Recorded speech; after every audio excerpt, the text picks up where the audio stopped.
千里之行，始于足下. A journey of 1,000 miles begins beneath the feet. We now gather in the Tao to travel the journey together.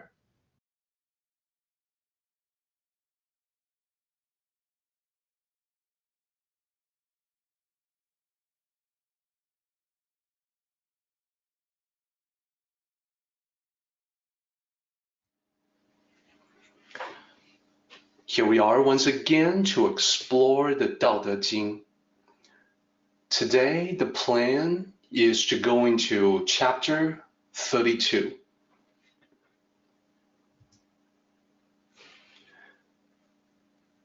So here's what 32 looks like. Let me go ahead and read it from beginning to end. The Tao, eternally nameless. Its simplicity, although imperceptible, cannot be treated by the world as subservient. If the sovereign can hold on to it, all will follow by themselves. Heaven and earth, together in harmony, will rain sweet dew. People will not need to force it. It will adjust by itself. In the beginning, there were names. Names came to exist everywhere. One should know when to stop. Knowing when to stop, thus avoiding danger. The existence of Tao in the world is like streams in the valley into rivers and the ocean. Okay, an interesting chapter, the meaning of which in some places, in some spots, may be pretty obscure. That's okay, we'll talk about it, and I will make sure that everything is crystal clear.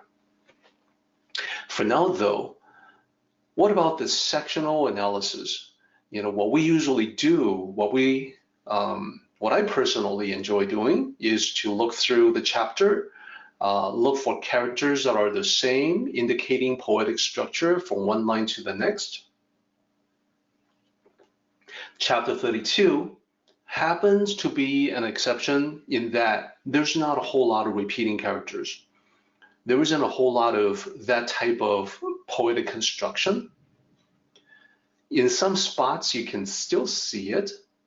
So for instance, line 3 and line 4, you can see that the fourth character in each line is the same. That fourth character, meaning can, is repeated from the third line to the fourth. And the two lines are the same length. So that indicates poetic structure there. But what about elsewhere in this chapter? Well, there's not a whole lot of correspondence. So this is one of those chapters where we need to take a look at the meaning of what it says, what it expresses, to be able to discern the actual structure. So taking a look at the meaning from line to line, you can definitely see that in the beginning of the chapter, it's talking about the Tao itself. Then it talks about holding on to the Tao, starting from line 4, and then it switches gear from 8 to 9. In line 8, it's still talking about what happens when you hold on to the Tao, but in line 9, it switches to talk about the beginning, that there were names.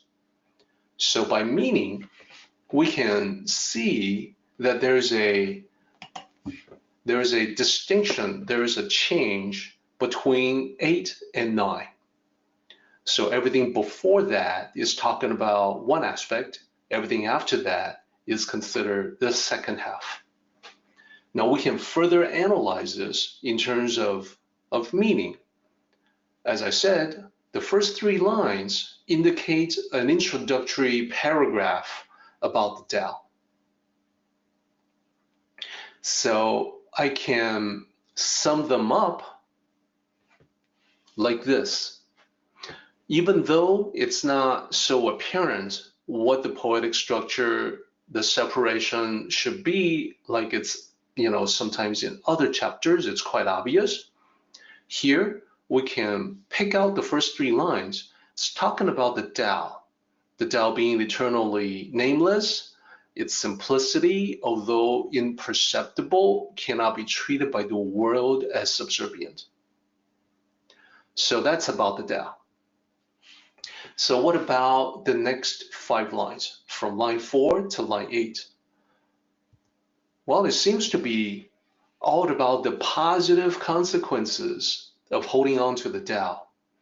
If the sovereign can hold on to it, line 4, I think we should all have the experience and sophistication in looking at the Daodejing to realize that if Laozi is talking about the sovereign holding on to the Tao, or indeed talking about the sovereign period, that we would immediately be able to apply that to our own lives, thinking of ourselves as the sovereign of our own destiny.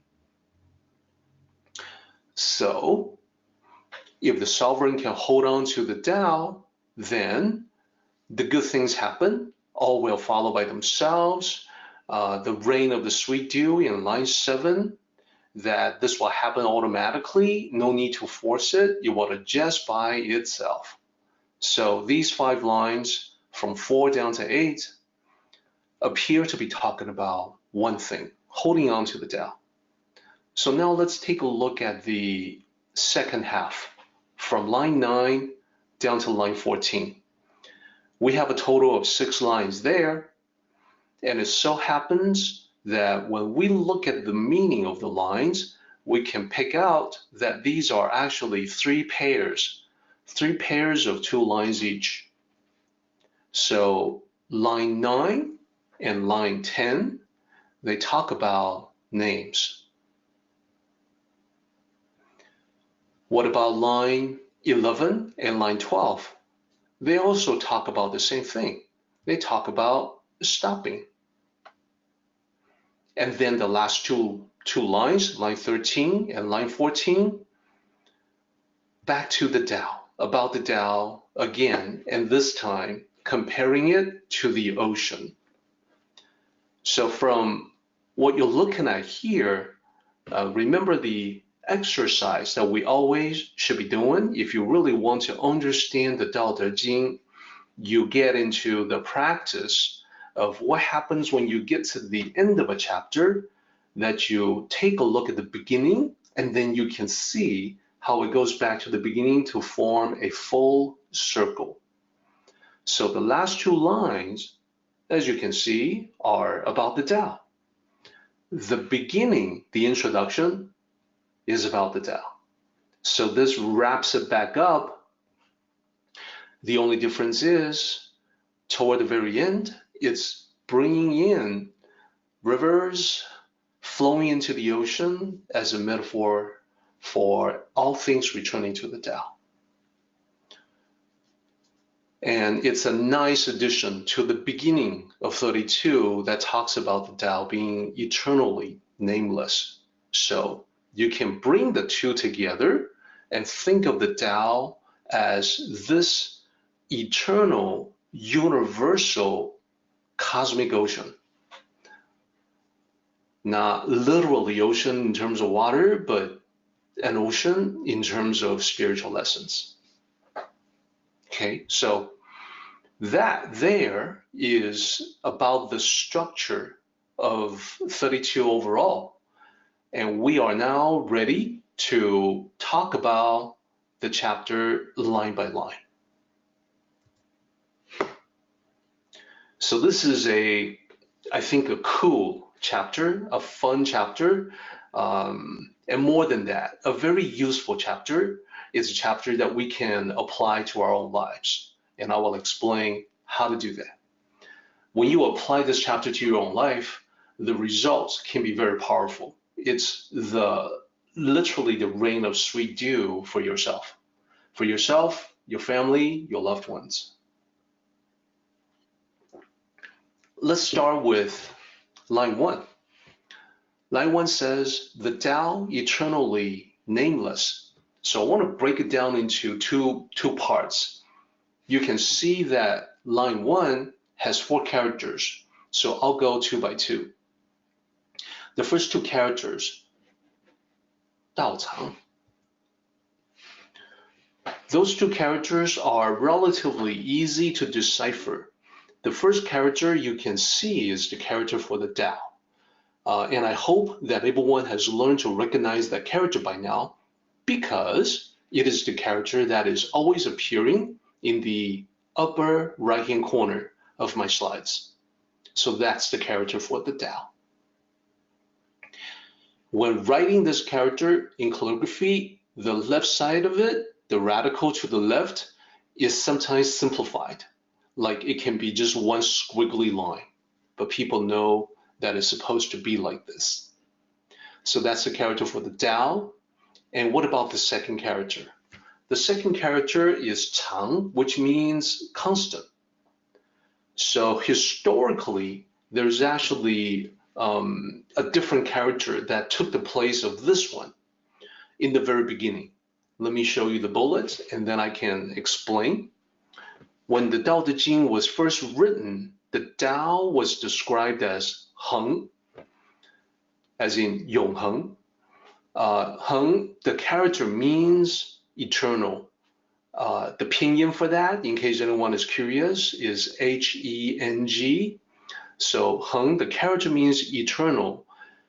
The Tao was described as eternal when the Daodejing was first written. So if you look at the earliest finding, the earliest edition of the Daodejing, like Ma Wangdui, you will find this character Heng instead of Chang. So sometime after the Daodejing was first written, the character Heng was changed to Chang, and this was because an emperor had a personal name that was Heng, and they wanted to avoid the possibility that every time you read those descriptions about Tao being Heng, eternal, that you accidentally invoke the name of the emperor. So to avoid that, they needed to change it to a different character. So they thought about characters that would be a fitting match, similar in meaning to the character for eternal. So constant is what they came up with, because when they say the Tao is eternal, they really meant that the Tao is unchanging, everlasting, always there, always will be. So constant became an acceptable alternative to Heng. Either way, the meaning is the same. The Tao has always existed and will always exist. The Tao is simply the way of the universe. Its existence is, and here's the key, eternally constant.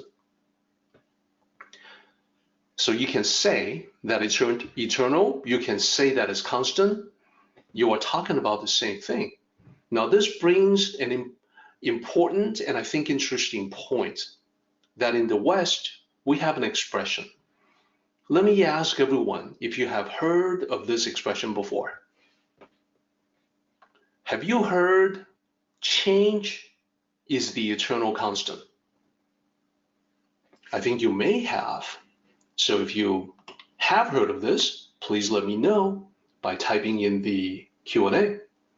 It's a common expression. What does it mean? I think pretty much everyone knows what this means, is that change is always going to be present. No matter what happens, everything keeps on changing. In Buddhism, we have a couple of different terms for that. Transience, meaning things come and go, things keep changing. And also impermanence in Buddhism. So different ways of saying the same thing. You can say change is the eternal constant. You can also say the only thing constant is change. So it's a different way to arrange the words, but you're expressing the same thought. Let's explore this a little bit. Change is the eternal constant. So looking at the last two bullet points here, it seems like Tao is the eternal constant, but then we say change is the eternal constant. Is there a way to reconcile the two? I find that this is an interesting puzzle, and here's what I would like to share with you about it, just some thoughts to share. I want to talk about the first book about the Tao. So people who are maybe listening to me for the first time or maybe unfamiliar with the Tao may be puzzled when I refer to the first book about the Tao. Question for everyone. Is the first book about the Tao, the Daodejing, what we're studying today? Are we studying chapter 32 of the first book about the Tao? What do you think? I know that many people listening are quite knowledgeable about the Tao, and therefore they know that indeed the Daodejing is not the first book about the Tao. This is the first book about the Tao, or this is one depiction of it. So you see two characters there on the cover. Can anyone venture a guess as to what that is? I see that some of you already have. Some of you already know about this particular book. So here's the bottom line. We're talking about I Jing. These are the two characters. This is calligraphy, so it looks a little bit different. Like I said, when doing calligraphy, sometimes some strokes are simplified. So if you look at this character here, there's a hook at the end, at the bottom part of it, but in the calligraphy there is not. But it's actually the same character. It's just that in calligraphy, sometimes you simplify the strokes. Same with the Jing character down below. It's simplified somewhat, so it looks a little different, but it's the same character. So I Jing. What is it?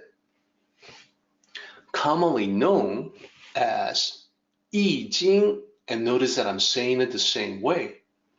The Daodejing dates back roughly 2,500 years. The I Jing is before that by at least 2,000 years. Now, in the beginning, I Jing was just a collection of various observations about the world, about the Tao, but later on, it became much more organized into the form that we know it today, with the 64 hexagrams. I Jing, these two that you see here, usually mispronounced. I am sure everyone has seen this and has heard people say it as I Ching. The more knowledgeable people may say I Ching. Well, both are actually mistaken, and the mistake springs from the original system of romanization. A system of romanization is where you use Roman characters, Roman letters, in this case, English letters, to represent the sound of Chinese characters. So the first system was the Wade-Giles system, and it created this system, mandated that when you use CHING without an apostrophe, it's supposed to sound like J. So what you look at and say Ching is actually Jing, J-I-N-G sound in the Wade-Giles system, but nobody knows that. This factoid is buried in academia, and nobody else out of academia actually knows it. And today, nobody is learning the Wade-Giles romanization system. So this is even becoming less known. And the Wei Gao's romanization system specifies that to represent the sound yi, you must use the letter I. So the original romanization was actually meant to represent the correct sound, yi jing, but people don't know that, and that's why we hear I Ching.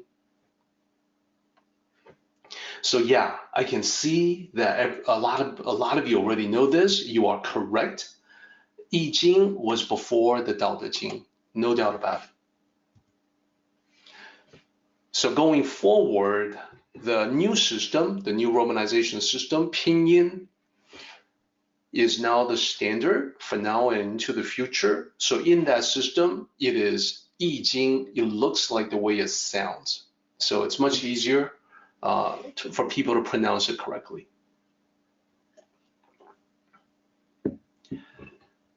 Now let me talk about these two characters. The first book about the Tao. Yi, what is that?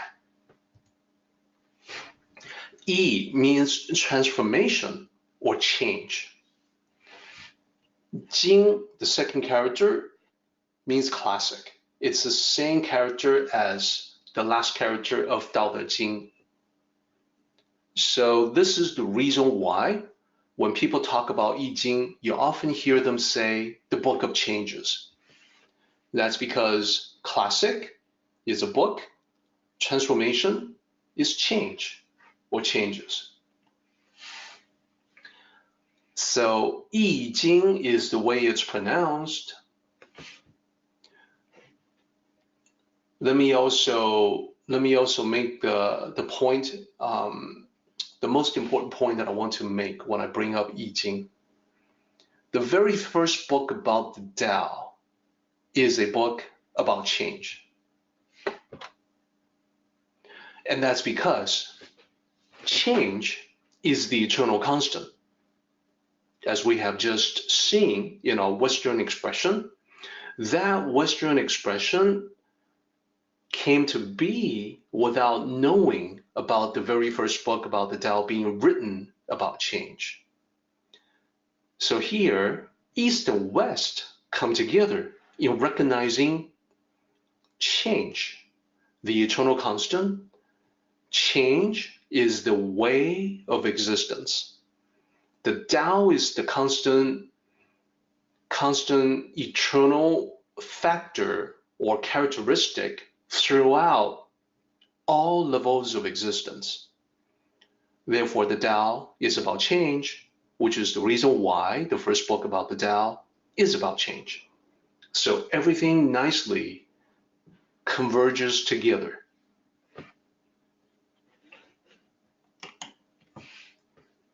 As you can see, there is actually quite a bit just on the nature of the Tao being unchanging and eternal.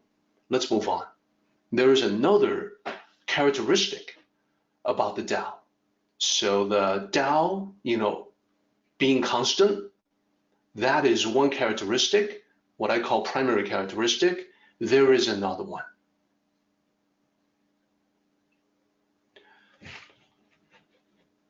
The two characters that you see, the last two characters,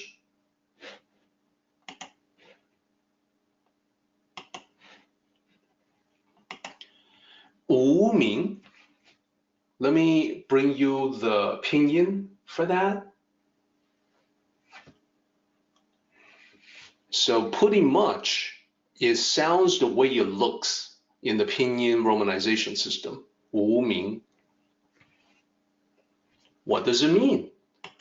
The literal meaning of Wu Ming, the first character, Wu, means without, to not have. The second character means name. So literally, without name. You can see the translation is nameless, and that's because literal meaning is without a name.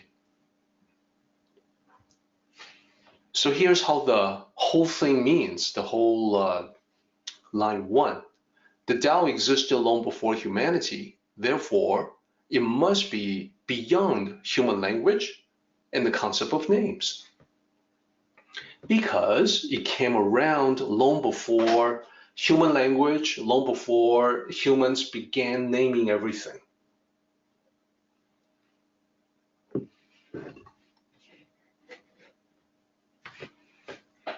Let's move on. So when you see that the Tao, when you look at the 4 characters of line 1, you can see Tao constant without name. This means you can also translate it as the following. The Tao is eternal and nameless. If you like, you can also go with the Tao is constant and nameless. So remember, constant and eternal were the represented 2 characters that was swapped out. So these are the 2 primary characteristics of the Tao. The Tao being eternal and without a name. This could be, if we were doing this as an academic subject, this would make it as a test question. You know, what are the 2 primary characteristics of the Tao according to Lao Tzu? And here you see the answer. The Tao is eternal or constant, and the Tao is without a name or nameless. Moving on.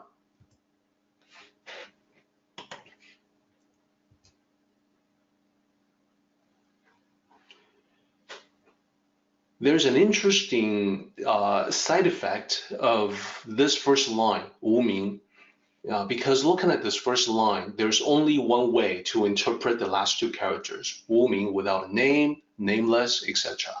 That is the only way to explain 无名. So this expression clarifies back in time when we went through the first chapter of the Daodejing, the 3rd line looks like this. 无名天地之始. So right away, you can see the first 2 characters in that line from the first chapter, they're actually the same 2 characters as here. This turns out to be important because among the Chinese students and teachers of the Daodejing, there are many who break up 无名, the first 2 characters, so it looks more like this. The space between 无 and 名 indicates a pause, like a comma. So here, 无 separated from 名, 名 becomes a verb. And then 天地之始, the last 4 characters, mean heaven, earth, apostrophe s, beginning. So here you can see the translation for that. And this is still the way it's translated for many people.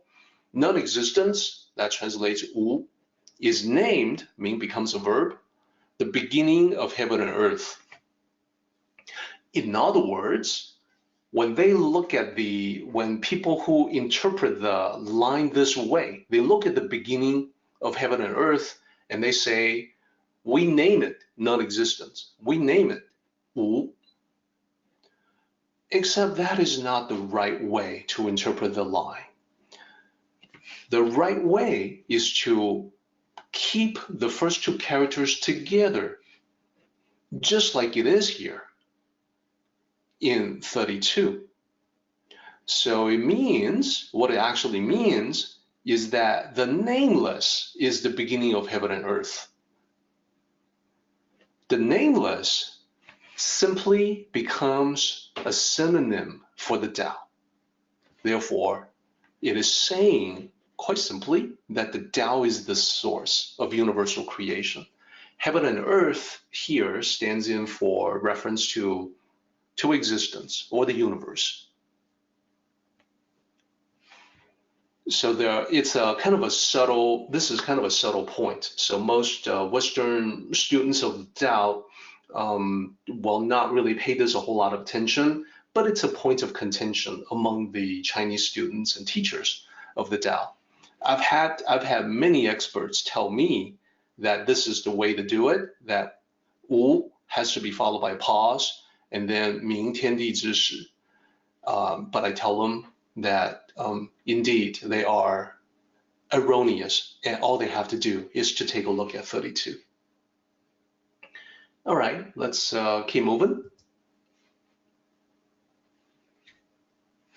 We are now on line 2. Line 2 says, its simplicity, although imperceptible.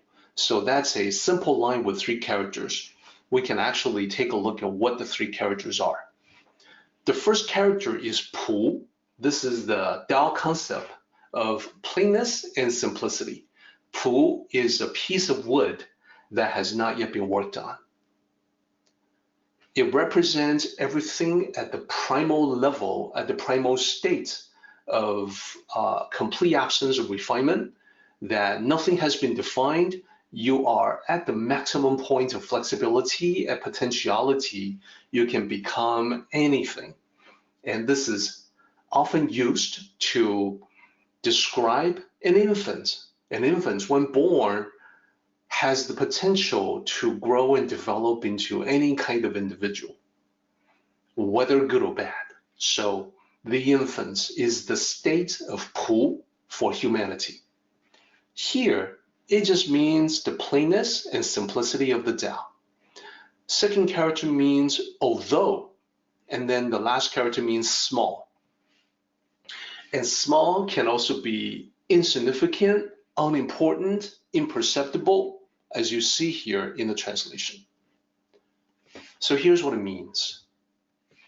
Although the plainness and simplicity of the Tao seems insignificant and unimportant, and then it goes on to line 3, it cannot be treated by the world as subservient. We'll talk about what that means in just a moment. For now, I want to focus on this one character here. The second to last character in line 3, and you'll see how this kind of builds up to a coherent picture. This character is Chen, and what it means is it refers to the minister who serves the king, advisors to the ruler. So in the ancient Chinese royal courts or imperial courts, as the case may be, the king or the emperor sits in the throne, surrounded by ministers, advisors to the ruler. The presence of this character in this line indicates someone who is secondary in importance or subservient to the main thing, which is represented by the king or the emperor. So let's put it all together. What it means is that when we say cannot be treated by the world as subservient, we're talking about how something that seems small and insignificant, most people may think of it as like the ministers who pale insignificant standing next to the emperor.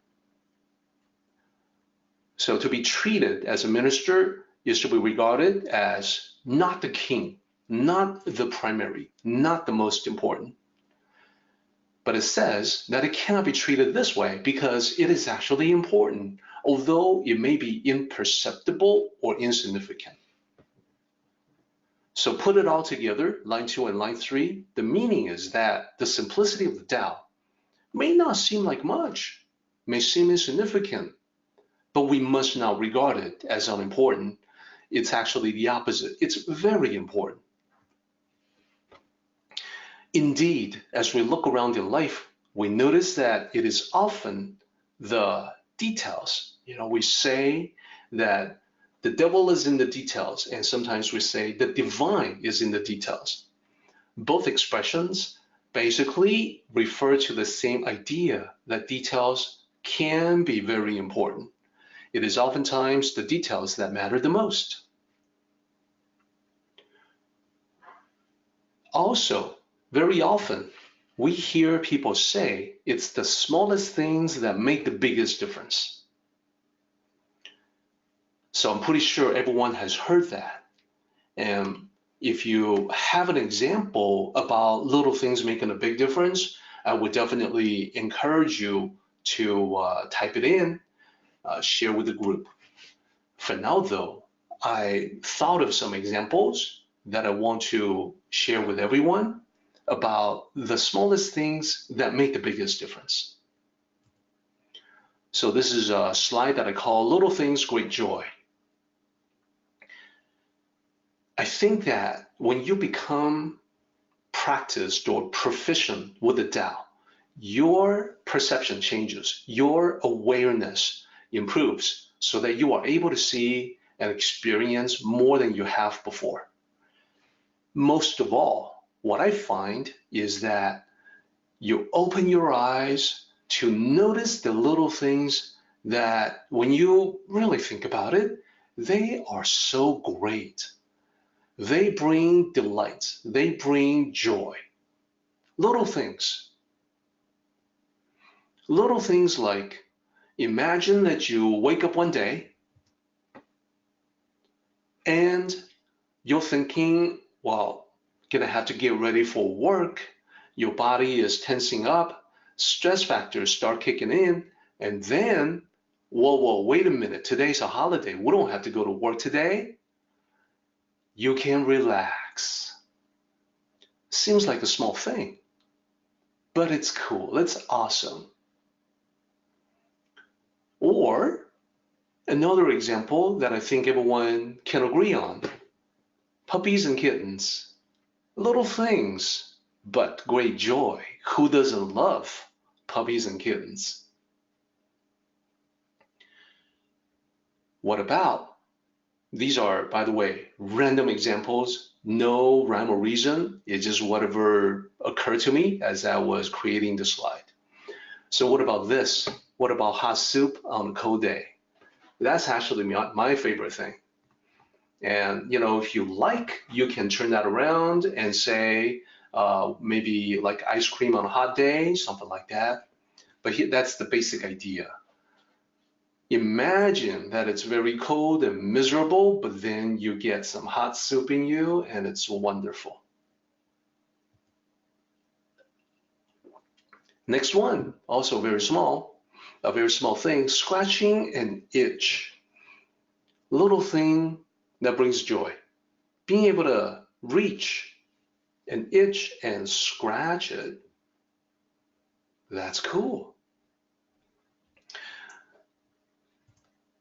And a totally different kind of thing now. Imagine the smell of freshly baked cookies. Doesn't even have to be cookies, could be pastries or cake. The smell of the bakery. It is no accident that real estate agents, when they show a house, some of them go to the extra effort of putting something in the oven to bake something.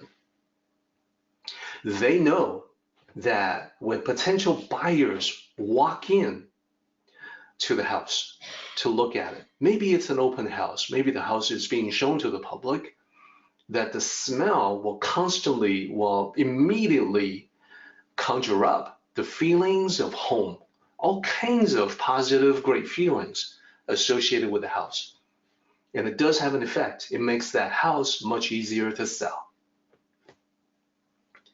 So little things like that, little things that I find to be so delightful, to bring such great joy, like taking a walk outside. So simple, most of us can do it without trouble, and yet taking a walk outside, perhaps even taking a walk outside at the beach, or watching a beautiful sunset, or a beautiful sunrise. These are all delightful little things that we can fully enjoy if we live in the moment in the Tao. Now, speaking of great smells that get me in a great mood, I also want to include clean laundry. And it's not just the smell of clean laundry that I love, it's also the feel of fresh sheets, the fluffiness of just washed laundry, the feeling of it. All of these conjure up endless positive feelings and remind me of home, the concept of home, where you can relax and just be yourself. And what about being with others? What about getting caught up with a friend? You haven't seen a good friend in some time, and you are coming across this friend, and wow, there's a lot to get caught up on. So you find out about what he or she has been doing, and then, tell them what's been going on with you. A little thing, but it definitely brings great joy. I also have another one called good timing. Let me explain what I mean by that. This can apply to many things. For instance, when you drive, you get close to an intersection, and the light, before you even slow down, the light turns green, so you zoom right across. Good timing. Little thing like that, hey, that brings me joy. Or what about when you're trying to catch a bus or train, you get to the station, and the bus and train arrives right at the time that you get there. Good timing. That brings me joy. Or it doesn't even have to be transportation. It could be as you're walking around in a building, maybe an office building, and you need to get to a different level. You go to the elevator, and at that moment, the elevator doors open. Good timing. Cool. A little thing. But agree, it definitely, for me at least, brings joy. And let's do one last one. Sunshine after the rain. So notice what happens when the rain stops. Everything is clear outside. The air smells clean, fresh, revitalized. It's like everything has been washed. And you may see a rainbow. And the rainbow is a powerful reminder of how beautiful nature can be. The rainbow costs nothing, demands nothing. It's just there. It's just beauty, free for everyone to enjoy. So these are little things. So by now, I think you can see that there's great power in little things. This is one aspect of what Lao Tzu is talking about. The Tao may seem insignificant, hey, but the simple pleasures of the Tao can be so delightful, cannot be regarded as subservient. It can be the important thing in life. So there's a little more.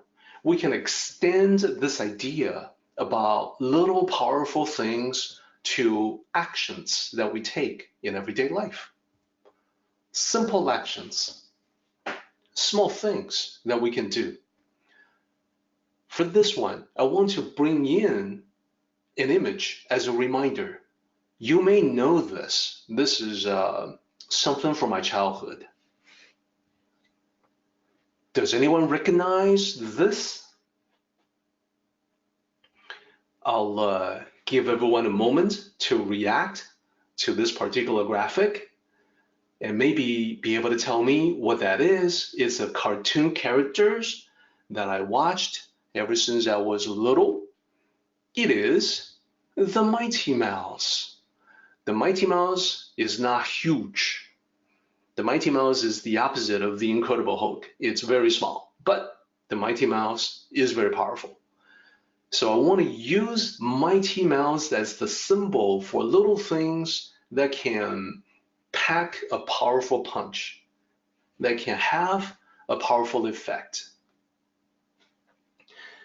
I'm reminded of the Mighty Mouse when I heard about this particular story about a gentleman who was sent from corporate office to a regional office to manage the regional office, which is attached to a factory. So this manager sent by corporate relocates to this outlying region and starts managing the regional office in the factory. he was very frustrated because he was getting nowhere. It was like people wasn't paying that much attention to him. It was like they just paid lip service to everything he was saying. That's right. Okay, yes, sir. Yeah, we'll do that. But they were definitely not taking the actions that he wanted them to take. So he was pulling his hair out in frustration, and finally had an opportunity to ask someone about this, seeking advice. A local person who was a supervisor working at the same place. So the manager asked the supervisor, what's going on? Everything that I try to do and say seems to have no effect. It's like people don't take me seriously. What can I do to change that? So the supervisor said, well, I'll tell you one thing that you can do that will have a profound impact. Change your license plate. He says, what? The supervisor said, you see, the license plate in your car, everyone notices and passes by your car when they come into work, and they see that it's an out-of-state license plate, which in their minds, they're thinking, yeah, of course, this guy from out of state, he's just another one of the many managers sent by corporate. They're here today, gone tomorrow. So why should I take him seriously? Now the manager said to the supervisor, no, I'm different. I'm here. I'm here for the long haul. I'm committed to this. The supervisor says, you can best demonstrate that in little details like the license plate. So when the manager followed that advice, he was stunned by the dramatic difference that it caused. People listened to him, they accepted him, and they actually took action on what he wanted them to do. So little things can pay off big. Now, you may not be a manager sent by corporate to a regional outlying office, but I want to say that there are also many small things you can do that, like a mighty mouse, will have a big impact. Here's the first one. Here's the first of my suggestions. In this day and age, with our electronic communication, we oftentimes fall back on email communication or maybe messenger like text message, or we communicate by voicemail. All of these things are not as great as face-to-face communication. So here's my suggestion for the workplace, that rather than to send someone a message, if that person is not far away, I suggest a small investment of time and visiting with that person. In my experience, it pays huge dividends. We human beings are social creatures. We all like that personal face-to-face contact. So if we can maximize that and minimize the increasingly impersonal nature of electronic communication, I think that you will find it's a small thing that has a big impact. That's number one. Number two, in the same idea, in the same concept, I would recommend that you send someone a handwritten note. If you want to thank someone for a job well done, a favor to you, rather than to send an email or leave a voicemail, send a text message. If you cannot communicate and thank that person face to face, I would suggest a handwritten note. This is increasingly rare. People don't do this anymore, but that's the reason why it packs a big punch. This is your way of telling another person, hey, listen, you're important to me. I'm going to use pen and paper to write something out to you by hand, just to show you how much I appreciate you.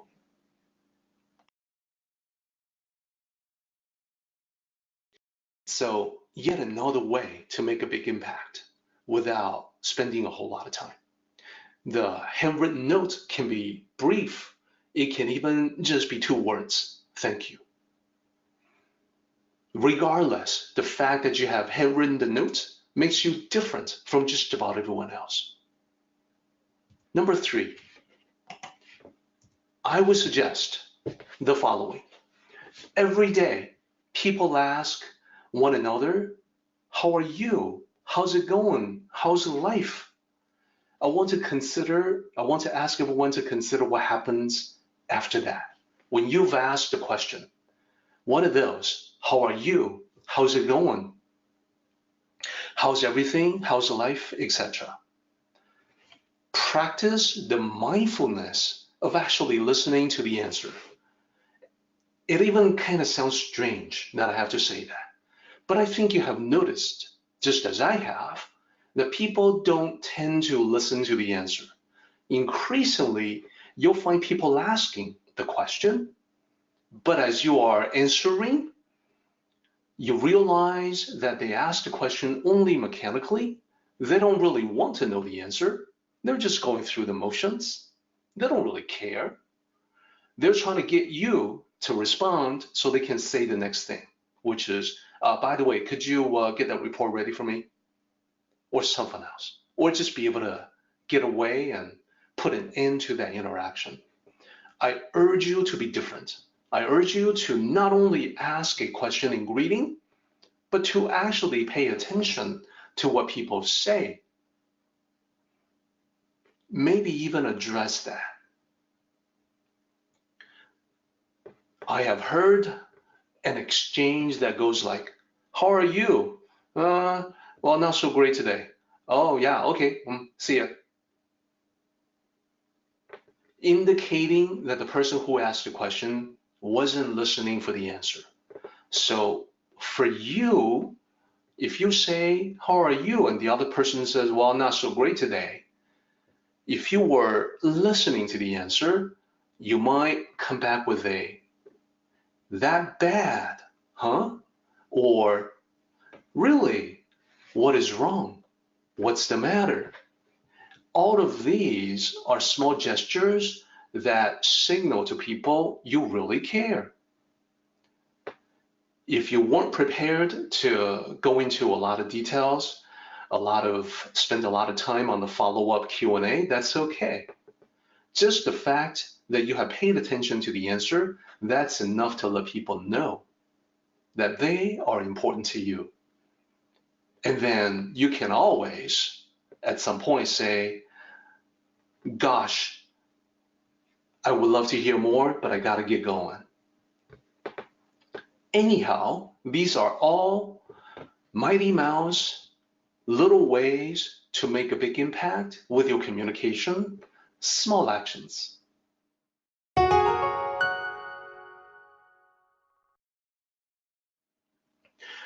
All right, so I want to talk about the small leading to the big. Oftentimes, I see this expressed in a very specific, very particular way. The story of the nail. I think many of you may have already heard this. Let me read it to you. It's just a few lines.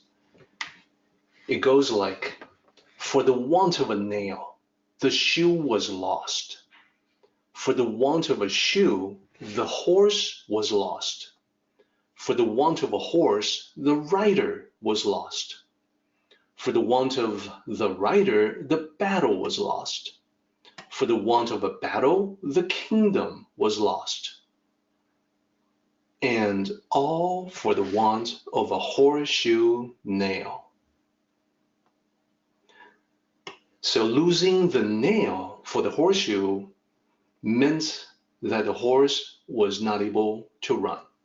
Therefore, the rider could not ride.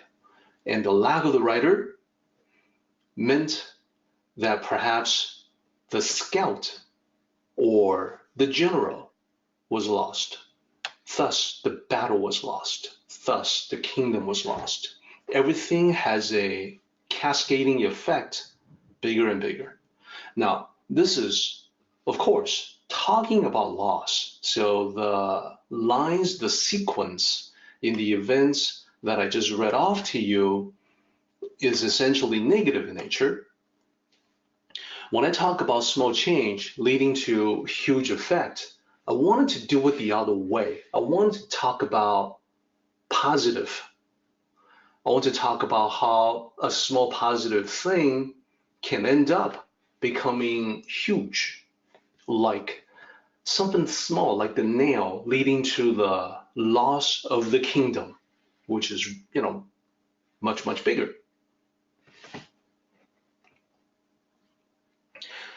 All right, so to do it in the positive way, here's the way that I would start.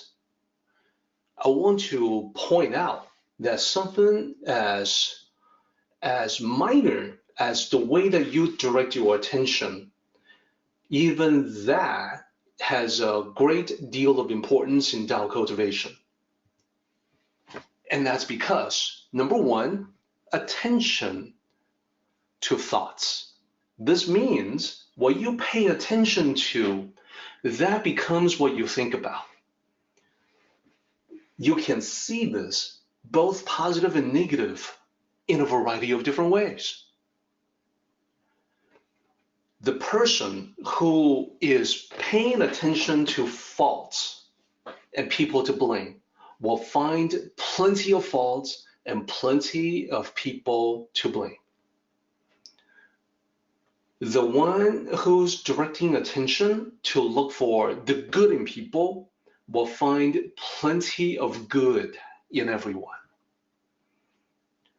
Therefore, an important skill in Tao cultivation is to know how you want to direct your attention, is to be able to skillfully direct your attention to that which will be the most helpful to you, and direct your attention away from the things that you already know will not be that helpful.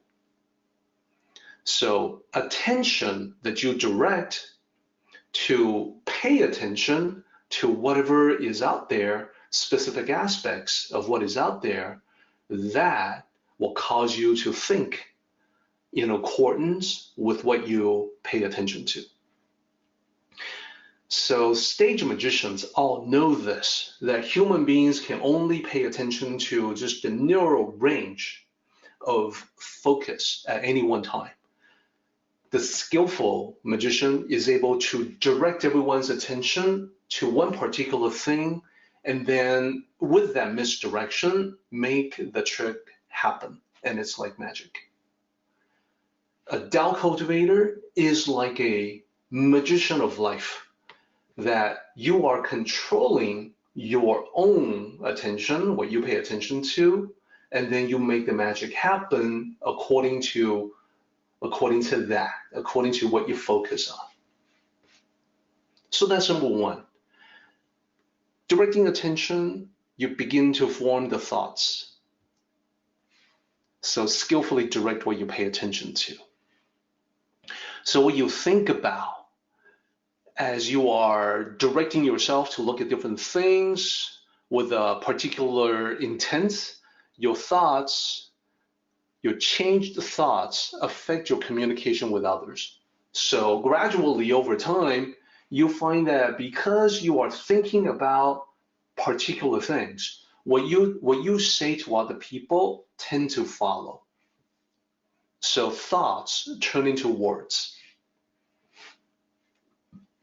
And it's not just the thoughts turning into words that you say to other people, it's also your different thoughts leading to different things you say to yourself. So I'm referring to your self-talk. Number three, words leading to actions. Your new self-talk, maybe I should back off, maybe I should move forward, maybe I should change this around. The self-talk that has been changed leads to different actions that you take. So already from 1, 2, and 3, we see how simply by directing your attention, like losing a nail, has consequences and effects that cascade onward and can lead to different actions that you take.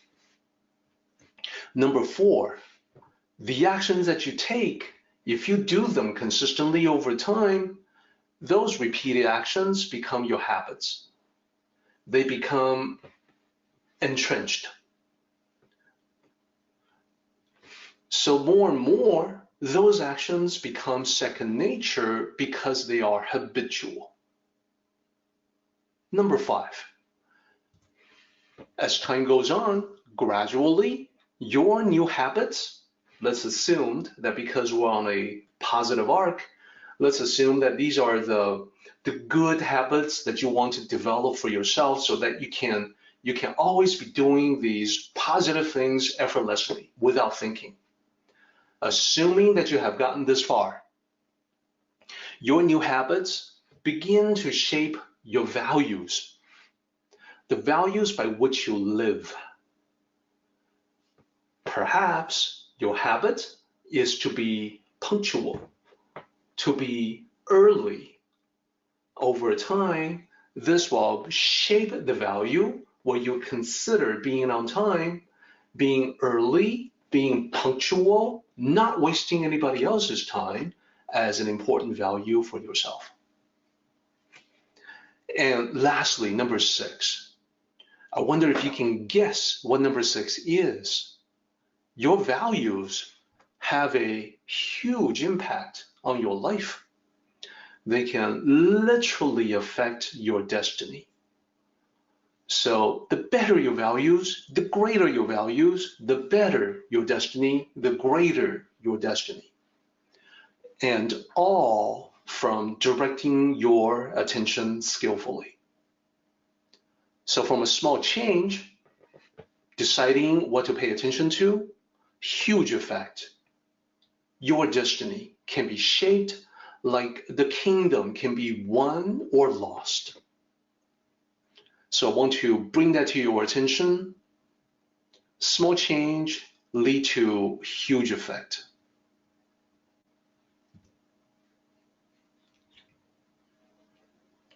Let's continue. We are now on line 4 and 5. Line 4 and 5 say, if the sovereign can hold on to it, the Tao, all will follow by themselves. Let's tackle this first from the ancient perspective at the time that this was written, and let's suppose that this was directed at a king or perhaps at the emperor. If the ruler can rule wisely by holding on to the principles of the Tao, then everything will fall into place and all will follow this leadership of wisdom. So that's the overall idea. If you follow the Tao, everything else, everyone else will follow you. Now, I want to spend a moment on 2 characters, 1 Wu. This is the 10,000 things that are often talked about in the Tao. These are the 2 characters. The first character, 1, means 10,000, and then Wu means things. Oftentimes, it means living things. Here, though, 1 Wu means all things, living or non-living, like everything. So here it is. In this context, 1 Wu does not mean living creatures or all the subjects under the ruler. Here, it is an all-inclusive term referring to every aspect of the kingdom. Not just the people, but also the economy, diplomacy, and so on.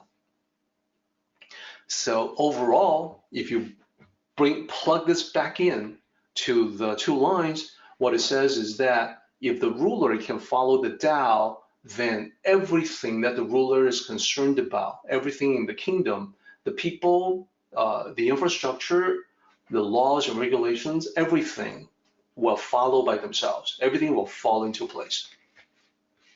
Now, let's examine the same idea, but applied to your life and my life.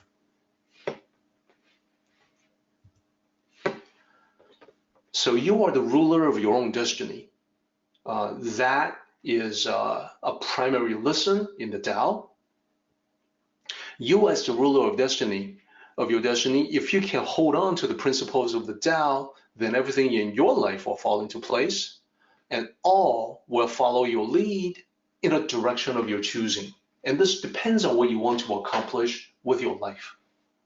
But the idea is that when you are aligned with the Tao, then things become so much easier. All of these other people, all of the things in your life, the events seem to magically rearrange themselves to your liking. It's kind of, it sounds a little bit supernatural when I say it like that, but it's the most natural thing in the world. I have seen this so many times in myself and in other people who are following the Tao. So let's talk about 万物 as it applies to your life. So just like it was for the ruler, here, 万物 refers to everything. Here, I want to divide up yourself, you as a person, into three aspects: physical, mental, and spiritual.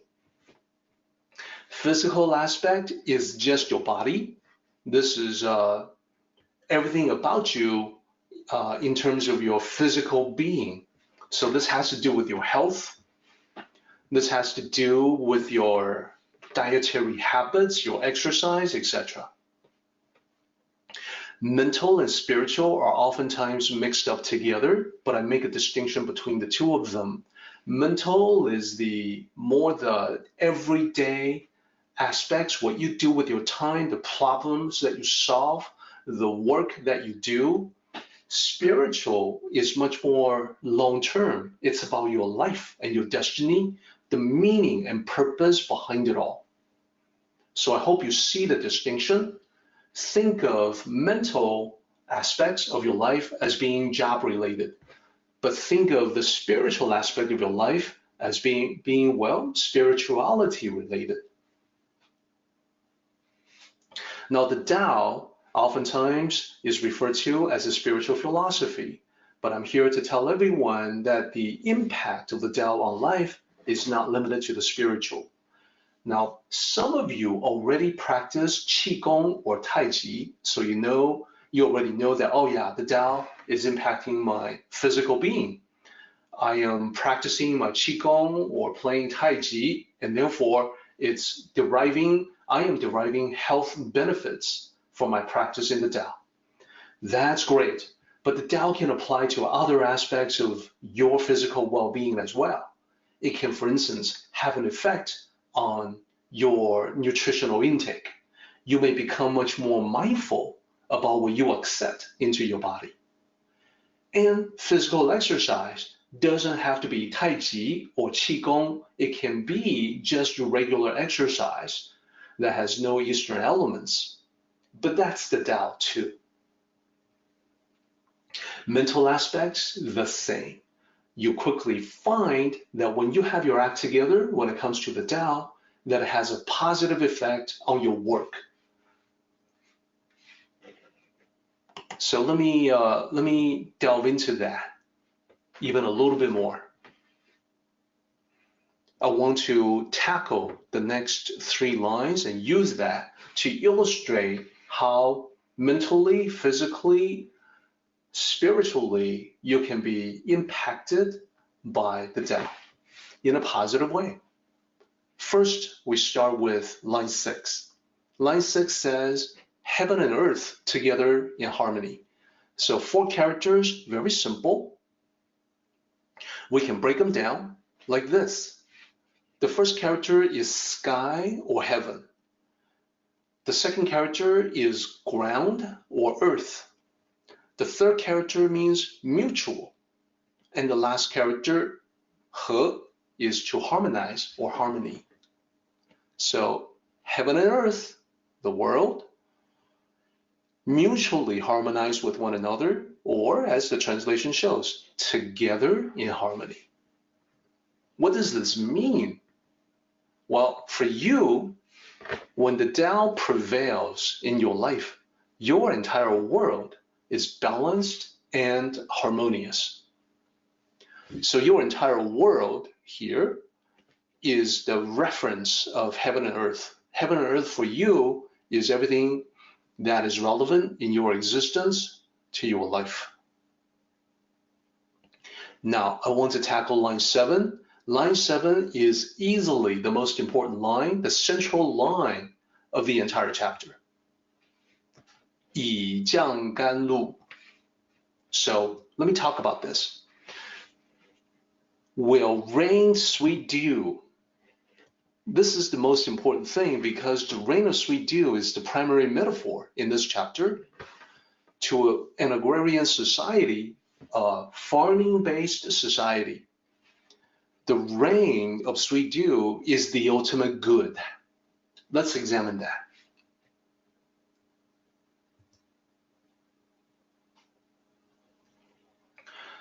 So from the perspective of the ancient Chinese, which was an agrarian people, the rain of sweet dew, they could see that it gave life to the land. It invigorated everything. So the farmers could rejoice because they knew the crops would thrive and the harvest would be bountiful. It removes a lot of tension, stress, and anxiety with the uncertainty of life. So the rain of sweet dew was to be celebrated. The rain of sweet dew would be that which will nourish the land while not damaging anything like a storm might. So what about in your life? What about not in ancient times in agrarian society, but you living your modern life today? So we just talked about how the Tao can impact you physically, mentally, and spiritually. Here we're going to get a little more specific about the sweet dew, what it means when I say that the Tao affects you in all aspects of your life. Here's what I learned and also what I have observed about life. When it rains sweet dew, it's a positive effect on your loving relationship.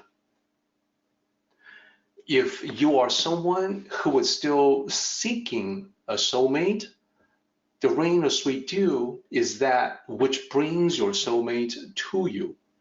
If you are already in a relationship, the rain of sweet dew is that which will further deepen the love in your life. So you can reference back to line 6 and say that 天地, heaven and earth, well, we know that in I Ching, it is also a reference to male and female. In the I Ching, 天, the sky, heaven, is said to be yang, the male quality, because it is active, it's always in motion, it's always moving, while Di, earth, it is very similar to what we call, Mother Earth, Gaia. So Di, earth, is the yin quality. It is still, it is nourishing, nurturing of living things. It is the female. So 天地 can also be seen as yin and yang, male and female. Just be careful to note that when I say yin and yang, that's yin female, yang male. By custom, by convention, we say yin and yang, we don't say yang and yin. And that corresponds with the order that it's talked about in Mandarin, yin yang. And by convention, by custom, we say male and female, although it's okay for us to say female and male. But usually we say ladies and gentlemen. So that's definitely female and male, and that is actually matching yin and yang. When we say heaven and earth, though, that's male, female. So you want to make sure that you get the correspondence right and not be confused. Let's continue. So what else? Other than loving relationship, what other benefits can the rain of sweet dew manifest in our lives? Well, I talked about work being an important aspect of your mental life. When you're doing work, you're being creative, you're solving problems, and hopefully with the rain of sweet dew, you are engaged in work that you enjoy, work that you find to be meaningful, not just work that lets you get through another day, that pays the bills.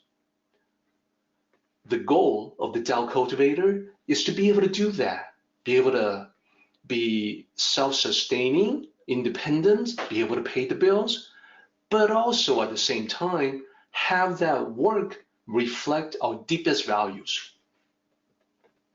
which is to have meaning and purpose and contribute to your overall goal in life. That is possible when there is the rain of sweet dew in your life. Because of that, there's also going to be affluence, abundance, prosperity. And it depends on how you define these for yourself. It could be material wealth. In terms of affluence, abundance, and prosperity, the ancient Chinese and the modern Chinese never shy away from that. It could be affluence, abundance in terms of loving relationships, friendship, goodwill. If that works for you, fantastic. But it can manifest exactly like that, an abundance of the good things in your life. That's what the sweet dew is all about. Lastly, let's not forget the physical aspect of it. It can also manifest as health, vitality, energy level, so that you can work hard and play hard, that you can fully sample the zest of life. Let's move on. So that's the sweet dew. Here, I want to bring in a name that you may have seen before, Mencius, but you may not know that much about Mencius. When originally, the first time that Europeans came into ancient China, it was the missionaries. So the missionaries in ancient times, they were quite fluent in Latin. When they came to China in ancient times, they noted that people were often quoting the great teacher. And they looked further, they discovered that this was Kongzi. And they gave the scholar a name, Confucius. They also heard about Mengzi. So they gave that particular scholar from ancient times also a name, Mencius. So Confucius and Mencius were important figures in those ancient times. That's how we have those names, Confucius and Mencius. But in Chinese, in Mandarin, it's Mengzi, the two characters that you see here. Let me bring the pinyin to your attention. The pinyin can be a little misleading because you can look at that and say Mengzi. Okay, well, it's actually more like Mengzi. So we know the pinyin system is not perfect. It's got little problems like that. Here's what Mengzi looked like. This is a portrait of Mengzi. So who was he and what did he say? What's he got to do with the rain of sweet dew? Along with Confucius, Mencius was seen as a Confucian philosopher. This is the view of academia. However, academia isn't always right. In ancient times, Mencius, like all other sages and philosophers, Mencius studied the Tao. And for that matter, Confucius did as well. Both Mencius and Confucius categorized as Confucian, but they regarded themselves as students and teachers of the Tao. So they're very familiar with the concepts in the Tao. So when it comes to the concept of the sweet dew, here's what Mengzi had to say. Of course, he said it in ancient Chinese. So what he says in modern Mandarin is 得道多助, 失道寡助. So 4 characters each in 2 lines for a total of 8 characters. So let me break down the 8 characters for you and explain what it means. First character, 得, is to get, to obtain, or to attain. Dao, the second character there, well, hopefully you recognize it by now. It's the Tao. So this is to get or to obtain or to attain the Tao. 多 means many, numerous. 助 means assistance. So notice that this last character, the 4th character, is the same as the last character. Then what about this one, the 5th character, the first character of the second set of 4 characters? 失 means to lose the Tao. So this is the opposite of the first 2 characters. First 2 characters is to get the Tao, this is to lose it. 寡, this means bereft, like widow or widower. 助, same thing, assistance. So now we have enough to translate the whole thing. Here's what he said. Attain the Tao, numerous assistance. Lose the Tao, bereft of assistance. What did he mean by this? He was talking about the same concept as the rain of sweet dew. He noted, as all the sages did back then, that when you cultivate the authentic Tao, good things happen. They happened frequently, they happened automatically. It was as if the whole world is helping you. That's why he says, numerous assistance. When you attain the Tao, the authentic Tao, it is as if you are receiving numerous assistance from everywhere. When you lose the Tao, it's the opposite.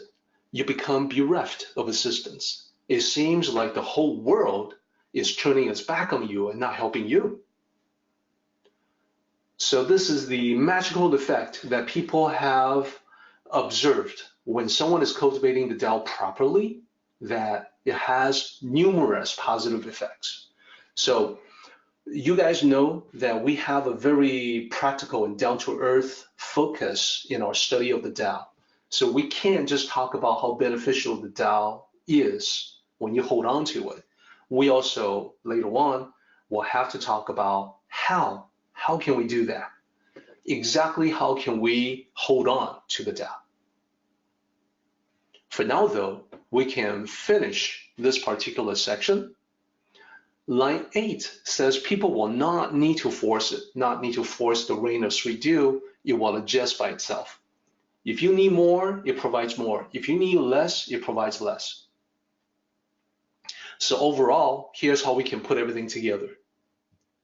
When a ruler follows the Tao consistently, the people will in turn follow the ruler on their own.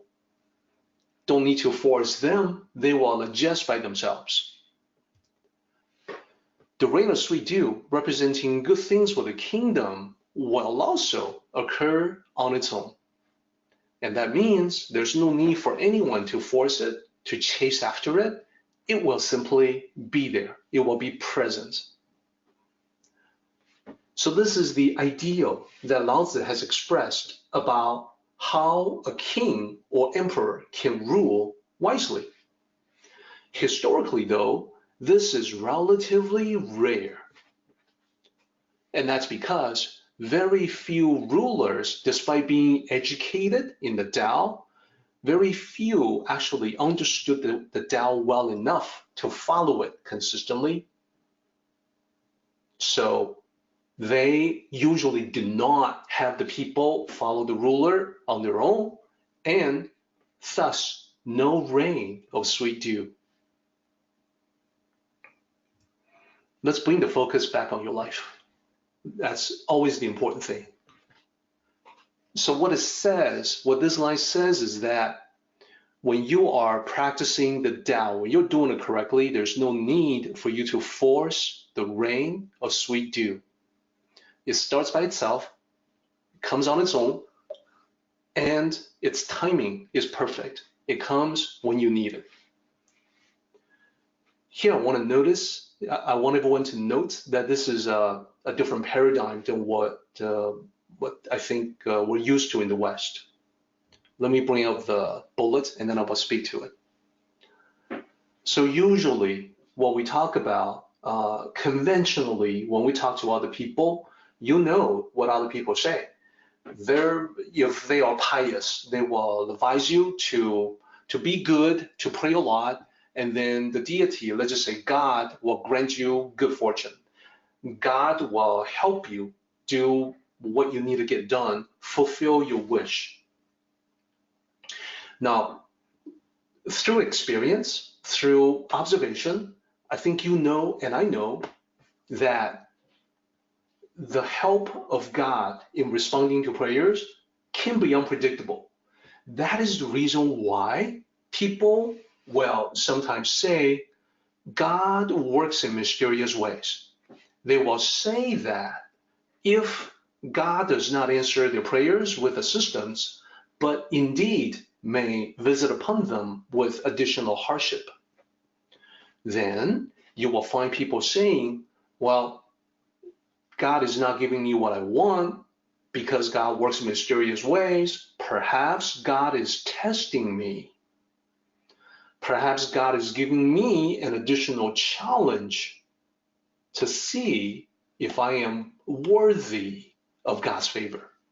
There's any number of explanations for that. Now, I want to get everyone to understand that this is not unique to the West. This is common for all of humanity. So in Asia, in the East, you will also find this mentality to be prevalent. You will find people who are told to be good, pray a lot, and the deity, perhaps the Buddha, will grant you your wishes. And once again, for the Asians praying to the Buddha, their rate of success is no greater or lesser than those who are praying to God in the West. It comes and goes. Sometimes it seems that the Buddha is answering your prayers. Other times, it seems that the Buddha wants to test you. Now, we want to switch everyone to the Tao paradigm. So in the Tao paradigm, it is not necessary to subscribe to either God or the Buddha. So indeed, God or Buddha are concepts connected to organized religion. You can practice the Tao without organized religion.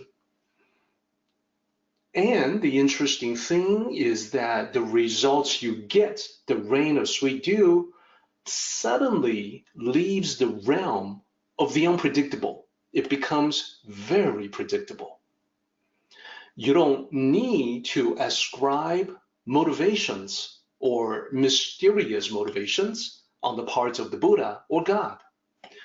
The Tao, when it rains the sweet dew in response to you cultivating the Tao properly, it is not moving in mysterious ways. It is moving like natural laws, predictable. So here's what Lao Tzu says. Rather than the conventional advice of being good, pray a lot, and the deity will answer your prayers, Lao Tzu is saying, follow the path, practice the Tao, and good things will happen automatically. Interesting. Now, of course, following the path means to be good. Indeed, if you follow the religious path, it will also include praying a lot. Nothing wrong with that. But everybody has a different path. Now, following the path is more than just being good and praying a lot.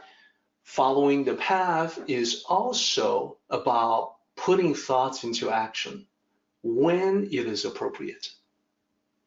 That's part of practicing the Tao. So we will get into specifics on how exactly to do that, but I want to present the rain of sweet dew as a different paradigm from pray to deity and the deity answers your prayer. No, here it's presented as follow the right path and the rain of sweet dew comes on its own. Hopefully that's clear. So how successful are we in doing that? Well, I know that most of us have good days and bad days. We have certain days when Tao cultivation bears fruit and we can enjoy that. We also have days when things don't work out quite right and it can be traced back to the lack of Tao practice. So bottom line, most of us have one or more aspects in life that is out of balance or lacking in harmony.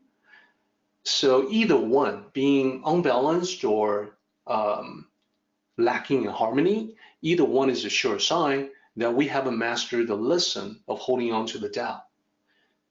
This opens up a question. Well, what exactly do you mean by holding on to the Tao? And how can I do that? How can I know that I'm holding on to the Tao? Conversely, how can I know when I'm not doing it properly and need to change direction? That will be very helpful. Well, this particular chapter, 32, contains the points that we need to follow in order to hold on to the Tao. There's a few important points we've already gone through. I'm going to summarize them in a special blue slide. There's going to be more coming up. So what we're going to do is that as they come up, as we go line by line and discover yet another point, we will add to a list that we compile. That list consists of 2 pages, 2 slides, and it looks like this. Holding on to the Tao, page 1. So there's a page 2, just so you are not too surprised when it comes up. Question, what must we do to hold on to the Tao? So we have seen a couple of good points already. One is about the plainness and simplicity of the Tao. This is from the beginning of the chapter where it says the simplicity of the Tao. It seems insignificant, but it cannot be regarded as subservient. It means that it's important. So we've gone through some examples about doing things that are simple and yet will yield a great effect. But let's stick to the Pu concept for a moment. It means simplifying your life. And what I mean by simplifying your life, I mean externally and internally with your environment as well as your internal mental landscape. So to simplify that means that you become much more direct, much more simple in the way you process your thoughts, that you are plain spoken in your communication with other people, you're easy to understand. You don't try to use a lot of vocabulary, long fancy words to showcase how smart you are. Whenever a simple word will suffice, that is what you use. And because of your simplified way of dealing with life, you are able to be much more direct. You are able to maintain your integrity, and you are able to practice honesty as the best policy. It makes life so much less complicated.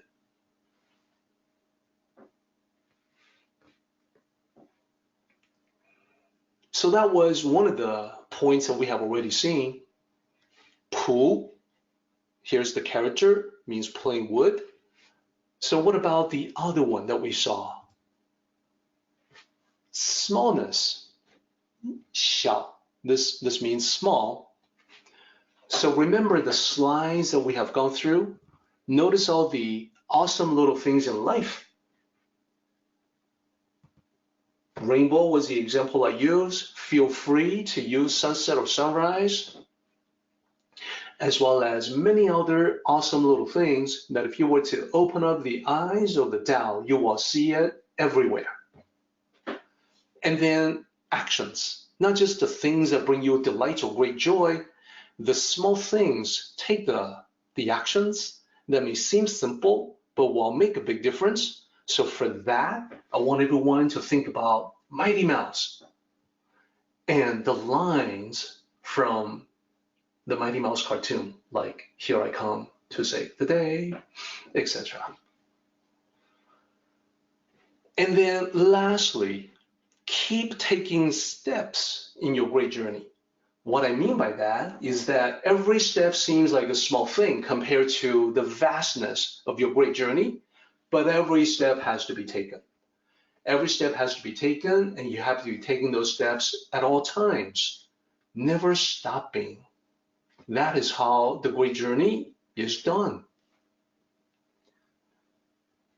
So I will also talk about people who don't do this, the people who are not doing this correctly and therefore cannot predict when the reign of 3D will come for them, and will not be able to have it manifest quite as much in their lives. But this is page 1. This is covering the points that we have already seen at the beginning of the chapter. As we go through to the end of the chapter, we're going to see more and more of these points. So we're going to add to page 2 of this slide. For now, though, we can come back to the Daodejing chapter, line 9. Line 9 says, in the beginning, there were names. So this seems like a drastic, dramatic turning of directions.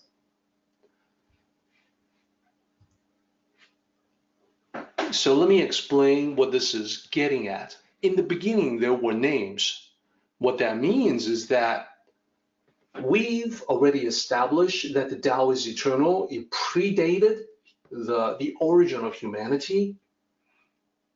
If you think about the age of the universe, 14 billion years roughly, and then the age of humanity, which is far, far less.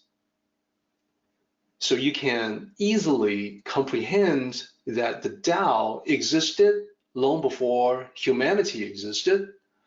But as human consciousness began to manifest in the world, early humans looked upon the world and began to name things, began to categorize everything because they wished to expand their knowledge of the world. And this never really stopped. It's still going on. So throughout history, humanity has continuously expanded its understanding of the world with more names, more words, more categories, more rules, and so on. So what Lao Tzu is getting at is, hey, remember the Tao is without a name. Sometimes we forget tools such as names and words and categories and rules, they have limitations.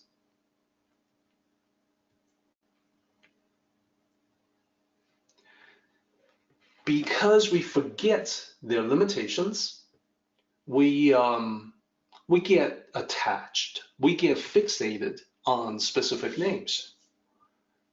When we get attached to a name, we're becoming attached to a label, essentially, and we're fixated on the label, we forget what the label is saying. We get fixated on names, we forget that they're only labels, we lose sight of what they indicate. So a label that says, hello, my name is Bob, that indicates the person upon whom the label is affixed. That person's name is Bob, and you are to address that person as Bob. But you can get lost in the details. You can be focusing on the exact words, hello, my name is Bob, and looking at the way that it's written, analyzing every character, and lose sight of the fact that you are standing right in front of Bob. This is like focusing on the finger pointing to the moon so much that we don't even notice the moon anymore. You're just noticing the finger. Has a fingernail on it, a little bit of dirt under the fingernail, etc. But the important thing is actually what it's pointing to, the moon. So as an example, we get fixated, and I find in recent years, I find that people forget, some people have forgotten that Yahweh and Allah are different names, different labels on the same deity. That's just one example. I'm sure you can come up with many more. But here's the bottom line though. We must free ourselves from this attachment and pay attention to the essence rather than the label. What's more important, the essence or the label? I would say the essence. This gives us another point to add on how we can hold on to the Tao. So let me show you page 2, slide 2 of our summary. What must we do to hold on to the Tao? Number 3, focus on the essence rather than the label. Because remember, the Tao is nameless. Also remember that names represent complexity. If we continue on fixated to names, attached to names, we keep adding names, we are also adding complexity. The additional complexity leads to chaos and confusion. If you doubt that's the case, look at our laws, look at the necessity for lawyers and attorneys, look at the tax code, look at the necessity for tax attorneys. Ultimately, that doesn't really benefit anyone. Ultimately, remember, the Tao is nameless. Focusing on the essence is consistent with the simplicity of the Tao. And just like we want to get rid of all the things, all the clutter that we don't need to hold on to, it is the same thing when we deal with complexity when it comes to names. Focus on the essence. We'll come back with number 4 and number 5 later on. For now, we want to tackle line 11. One should know when to stop. So let's take a look. This can be interpreted in a bunch of different ways.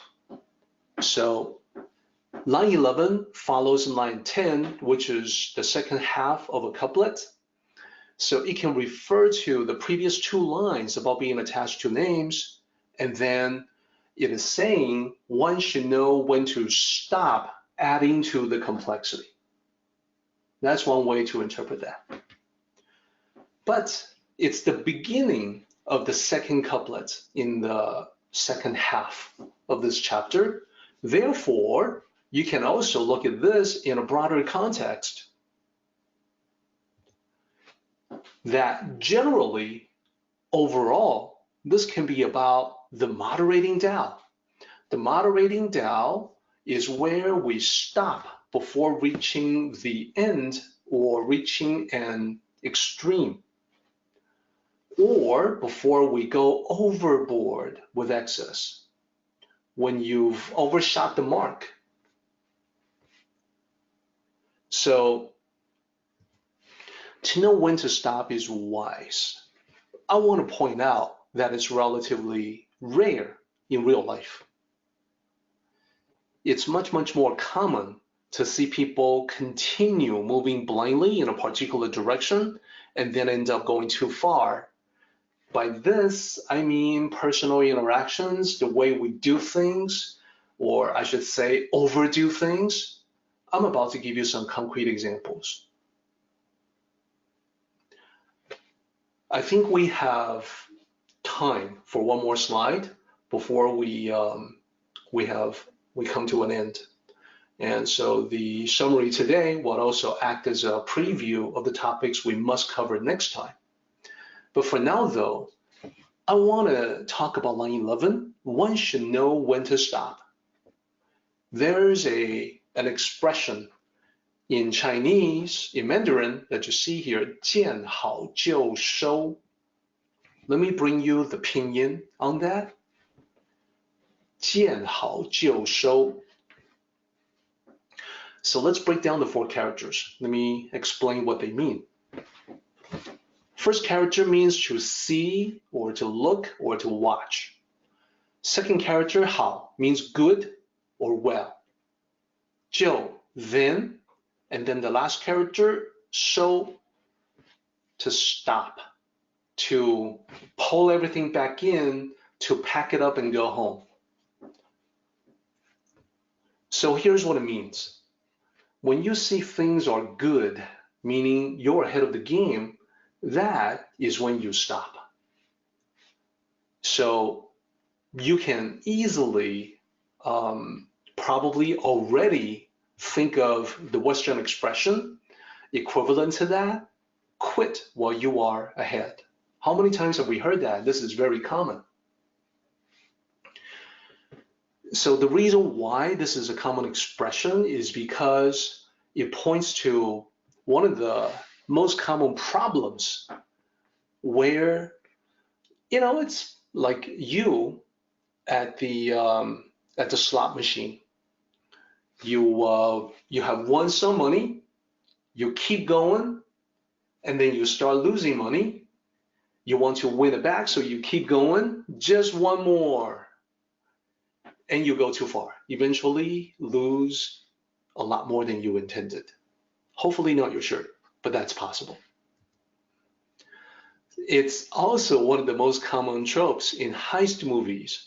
In heist movies, it's always one last job. And the example that I have here is Gone in 60 Seconds. That's a remake of an older movie. And it's, definitely like that, one last job. And action movies too, in Blade Runner, the cop, the main character, is asked to do one last job in hunting down the supposed bad guys, the replicants. One last job. And of course, everything goes horribly wrong, and this mirrors what happens in life. So it's a bad idea to not know when to stop. That's exactly what Lao Tzu is saying. In all personal interactions, I find that this is also the case. People don't know when to stop. So I'm going to have a lot more to say about that next time. A lot more good discussions surrounding that. I'm going to leave it on this and then go to the summary, which will also be a preview for next week, for our next discussion. So these are the thoughts from 32, and the most important thoughts is this one, how to hold on to the Tao. Lao Tzu says, if we can hold on to the principles of the Tao, then the rain of sweet dew will fall upon us, bringing good things in every aspect of life. I definitely want that. So what are the specific ways for us to do that? So there are 5 parts. We have already gone through 3 of them. 4. We have gone through 4 of them. So here's what they are. Number 1, practice plainness and simplicity. Keep everything simple. Keep it simple. Let go of clutter. Be direct in your communication. Number 2, embrace smallness. The little things in life. That's where it's at. That's what's important. that can have a huge impact. Mastering the small allows you to accomplish the grand. Number 3, focus on the essence rather than the label. Essence is what's important. Label is just a label. Long after humanity is gone, when human language no longer exists, the Tao continues on without a name. Number 4, what we just talked about, develop awareness on when to stop. I'm going to have more to say about this next time. Next time, number 4 is what we pick up again. And number 5, toward the very end of the chapter, is to be like the ocean. This has 2 implications that we'll need to talk about next time as well. Our meeting has come to an end, but the journey continues on. Let us travel safely. Until next time, may the Tao fill you with peace and happiness.